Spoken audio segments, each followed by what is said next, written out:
طلبہ وسطانیہ چہارم کی عزیز طلبہ و طالبات، میں آج آپ کے سامنے دوسرا سبق لے کر حاضر ہوا ہوں۔ آپ جانتے بھی ہوں گے کہ آپ کا نصاب جو ہے فقہ سے متعلق اس سلسلے میں الفقہ المیسر ہے، آپ کی کتاب جو ہے، اور جو سب سے پہلا سبق ہوا تھا اس کا ٹاپک اور عنوان تھا صلاۃ المسافر۔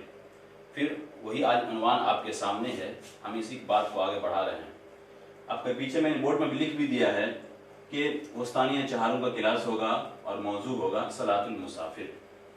مسافر ہم جانتے ہیں کسے کہتے ہیں۔ جب ایک آدمی مقیم نہیں ہوتا ہے، مسافر ہوتا ہے، تو اس کی حالت مختلف ہوتی ہے، شریعت کے احکام اس پر مختلف ہو جاتے ہیں۔ چنانچہ ایک عبارت پڑھ کر ہم پڑھتے ہیں، پھر اس کی مختصر تشریح آپ کے سامنے کریں گے۔ طلبہ، اقل السفر الذي يجب فيه قصر الصلاة ويرخص فيه الافطار في رمضان هو ما كانت مسافته 3 أيام من أقصر فيه الافطار في رمضان هو ما كانت مسافته 3 أيام من أقصر أيام السنة بالسير الوسطي وهو مشي الأقدام وسير الإبل۔ عزیز طلبہ، ہم نے عبارت وہی پڑھ کر آپ کو سنا دیا، اب اس کا ترجمہ آپ سن لیجئے، اس کے بعد اس کی مختصر سی تشریح آپ کے سامنے بیان کریں گے تاکہ آپ کو سمجھ میں آ جائے گا کہ اس عبارت میں کون سا مسئلہ کس طرح سے بیان کیا گیا ہے۔ بہت موٹی موٹی باتیں ہیں، آپ کو بغور سماعت فرمائیں۔ سفر کی سب سے کم مقدار جس میں قصر واجب ہوتی ہے، اور اس میں رمضان کے مہینے میں افطار کی اجازت دی گئی ہے، اور فرمایا آگے هو ما كانت مسافته 3 أيام من أقصر أيام السنة، اور جس کی مسافت سال کے سب سے چھوٹے 3 دن کی مسافت ہو، درمیانی چلنے کے اعتبار سے اور اونٹ کی چلنے کے اعتبار سے۔ ہم جانتے ہیں کہ جب ایک آدمی سفر شرعی پر نکلتا ہے، سفر شرعی سے مراد یہاں پر یہ ہے کہ 48 میل کو اگر ہم کلومیٹر کے اعتبار سے کہیں گے تو 78 کلومیٹر ہوگا۔ چنانچہ کوئی آدمی اپنے گھر سے اگر 78 کلومیٹر کے سفر پر جانا چاہ رہا ہے تو اپنی آبادی سے نکلتے ہی وہ مسافر شمار ہوگا،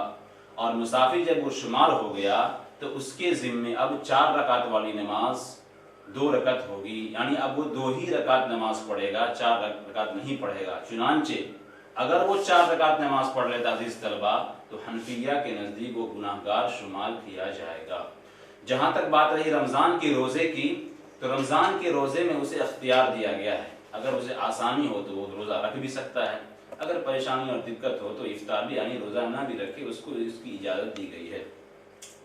اسی کو سمجھا رہے ہیں کہ وہ کتنی دوری ہو، تو بتلایا گیا کہ وہ 3 دن کی مسافت ہو، یعنی درمیانی طور پر ایک انسان اگر 3 دن چلتا رہے تو اگر اتنی مدت کا اور اتنے جانے کا اس کا ارادہ پلاننگ ہو تو اس کو مسافر شمار کیا جائے گا۔ اسی طرح اگر 3 دن اونٹ چلتا رہے، یہ تو پہلے زمانے کے اعتبار سے کہا گیا ہے،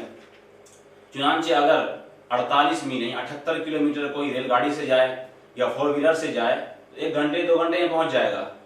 تب بھی وہ مسافر شمار ہوگا۔ ایسا نہیں کہ وہ 3 دن چلتا رہے بائک سے یا 4 ویلر سے یا ٹرین سے یا ہوائی جہاز سے تو لوگ 78 کلومیٹر آدھے گھنٹے میں پہنچ جائے گا، 15 منٹ میں پہنچ جائے گا۔ تو اسی فرمایا من، آگے صاحب کتاب فرما رہے ہیں جس طلبہ، من قطع مسافت 3 ایام فی ساعت، کہ جو شخص 3 دن کی مسافت 1 گھنٹے میں طے کر لے، کوئی آدمی اگر 78 کلومیٹر 1 گھنٹے میں چلا جائے کسی سواری سے، کسی تیز رفتار گاڑی سے، آگے اس کی مثال بیان فرما رہے ہیں صاحب کتاب، مثال کے طور پر علی مرکب سریع، وہ کسی تیز رفتار گاڑی پر ہو، جیسے کہ القطار، جیسے کہ وہ ٹرین پر ہے، والطائرہ، یا ہوائی جہاز پر ہے، تو اس پر بھی قصر واجب ہوگا۔ صرف 3 دن کی مسافت کی مقدار وہ طے کر لے، ایسا نہیں کہ 3 دن چلنا ہے، چاہے وہ پیدل چلے یا ٹرین سے چلے یا ہوائی جہاز سے چلے، یہ مراد نہیں ہے۔ مراد یہ ہے کہ اگر 78 کلومیٹر یعنی 48 میل کی دوری کوئی سفر طے کرنا چاہتا ہے تو اپنے آبادی سے نکلتے ہی اس پر قصر واجب ہو جائے، یعنی 4 رکعت والی نماز کو 2 رکعت پڑھے گا۔ آگے فرما رہے ہیں خود صاحب کتاب، القصر واجب علی المسافر، کہ مسافر پر قصر ہی واجب ہوگا، یہ حنفیہ کا مسلک ہے۔ چنانچہ آگے بیان فرما رہے ہیں، کیونکہ یہ کتاب جو آپ کو پڑھائی جا رہی ہے یہ حنفی مسلک کے مطابق ہے، اس لیے یہ صاحب کتاب حنفی مسلک کے مطابق ہی بات کریں گے۔ فرمایا من اتم صلاتہ فی السفر فقد سا، کہ جو آدمی سفر کے اندر اپنی نماز کو مکمل کرے تو برا کرے گا۔ چنانچہ کوئی مسافر اگر